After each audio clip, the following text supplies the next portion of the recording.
Bienvenue à ma chaîne The Careful Diver, je m'appelle Giugi Carminati et cette chaîne c'est où on parle plongée. Aujourd'hui on va parler de nitrox comme disent les francophones. Et le concept de nitrox c'est que vous allez aller faire de la plongée avec plus d'oxygène de celle qu'il y a dans l'atmosphère. Donc en ce moment, vous, moi, tout le monde est en train de respirer de l'oxygène à 21% du total. Le reste, 79%, est généralement du nitrogène. Il y a un tout petit peu de argon, mais on ne va pas en parler. Donc, quand vous mettez de l'air dans votre système, normalement, vous êtes à 21% d'oxygène. L'idée du nitrox, c'est d'avoir plus d'oxygène. Normalement, d'habitude, on arrive à 32%. Ça, c'est un peu la valeur standard. Et il y a beaucoup d'idées un peu fausses, un peu pas exactement correctes sur pourquoi est-ce qu'on devrait faire du nitrox. Donc, je vais vous parler aujourd'hui des certaines choses à garder en tête. La première chose que j'entends très souvent, c'est « Ah, si tu utilises du nitrox, tu vas aller plus profond. » En fait, l'opposé est correct. Et pourquoi? C'est à cause de la toxicité de l'oxygène. L'oxygène vous donne la vie, l'oxygène peut aussi vous tuer. C'est comme ça, hein, c'est le grand compromis de la vie. Donc, qu'est-ce qu'est la toxicité de l'oxygène? À 1,6 pression partielle de l'oxygène, il est considéré que vous êtes à très grand risque pour avoir une convulsion. Et évidemment, avoir une convulsion sur la Terre, c'est pas génial, mais l'avoir sous l'eau, c'est mortel.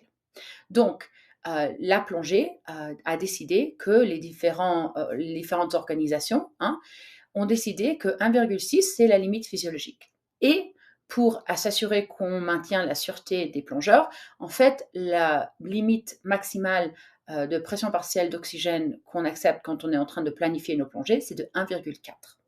Comment est-ce qu'on calcule la pression partielle de l'oxygène? Ok, très simple. Vous prenez le nombre d'atmosphères, la pression à laquelle vous êtes, et vous multipliez ça par la pression partielle de l'oxygène qu'il y a dans votre bonbonne.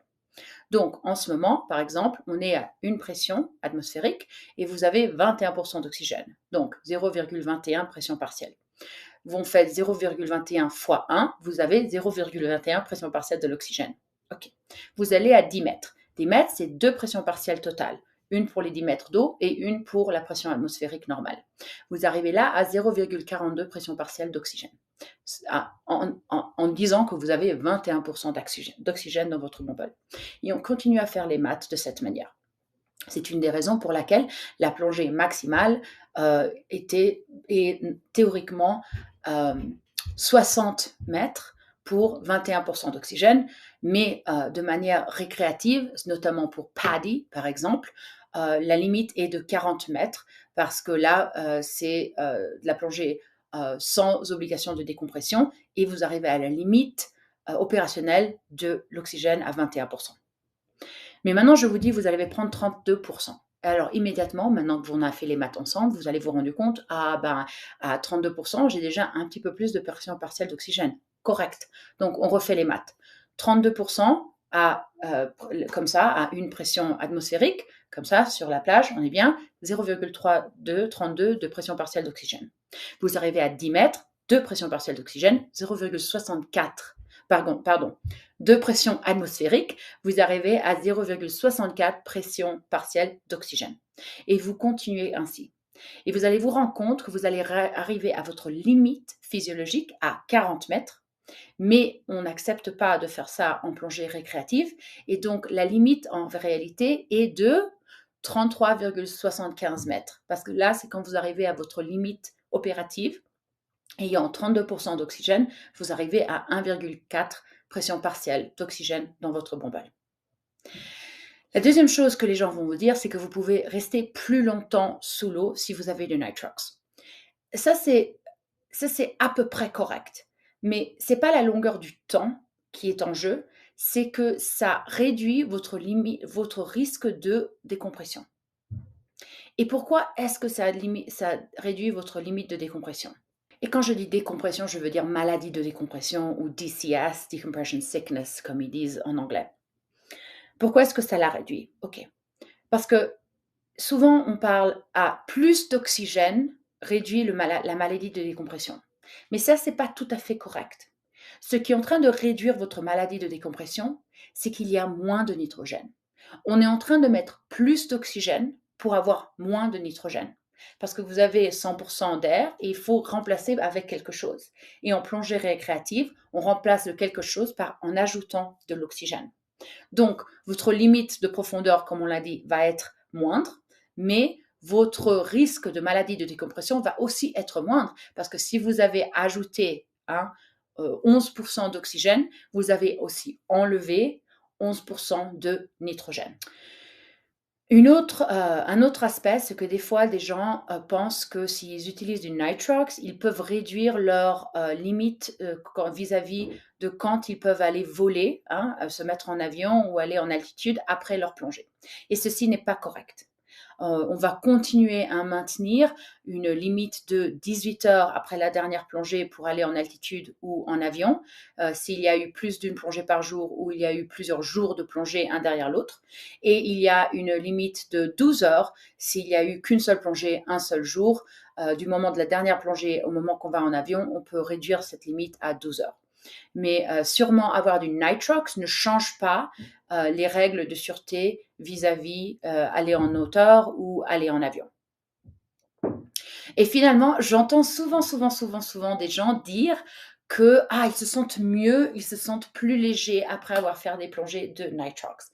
Donc, je suis allée rechercher la littérature scientifique sur ce point et il est très clair qu'en fait, les plongeurs, si on ne leur dit pas ce qu'il y a dans la bombole, ne peuvent pas vous dire s'ils avaient du nitrox ou de l'air. Donc, bien que les gens se sentent mieux, ça n'a pas en effet un effet réel sur la physiologie et sur la fatigue qu'on a eu durant les plongées nitrox. C'est pourquoi est-ce que je dis ça? Parce que parfois les gens deviennent un petit peu, disons, plus faciles avec l'idée, de toute façon je suis pas si fatiguée, je suis en train de faire du nitrox, c'est moins difficile sur le corps. La plongée, c'est toujours un sport et c'est un sport qui demande beaucoup et donc il faut continuer à faire attention même si vous avez utilisé du nitrox. Et finalement, quatrième point, il est important, évidemment, ça c'est pas vraiment une question scientifique, c'est plutôt une question de pratique et de sûreté. Évidemment, toujours, il est impératif que quand vous êtes en train de plonger du nitrox, c'est vous qui allez mesurer votre propre niveau d'oxygène. Vous allez prendre un tester ou ceux qui ont un moniteur, ceux qui ont à disposition où vous êtes, et vous allez mesurer vous-même, contrôler, analyser. Vous allez analyser vous-même votre air. Vous allez vous-même écrire combien d'oxygène il y a dans votre bombole. Vous allez le mettre sur votre bombole et vous allez chaque fois calculer votre profondeur maximale. Et vous allez l'écrire. Et vous faites ça, il est impératif que vous le faites chaque fois que vous arrivez à une nouvelle bombole, chaque fois que vous mettez quelque chose de nouveau. Important, impératif, votre vie et votre responsabilité et votre sûreté est dans votre main et pas dans les mains de qui que ce soit d'autre. Et jamais de ma vie, j'ai eu un instructeur ou un moniteur ou qui que ce soit qui a eu un problème avec ça. Et je vais vous dire que si à n'importe quel moment, un opérateur, un moniteur, un capitaine de bateau, whatever, vous dit que non, laissez, c'est moi qui ai déjà mesuré, c'est moi qui ai déjà analysé l'air, c'est pas un bon signe. Et moi, je vous dirais de laisser tomber avec cette opération et aller chercher quelqu'un d'autre. Et voilà, merci beaucoup d'avoir regardé cette vidéo. Je suis Giugi Carminati. Cette chaîne, c'est The Careful Diver. On se lance à faire du contenu en français après en avoir fait plein en anglais. Et je me réjouis que vous avez regardé cette vidéo et à bientôt.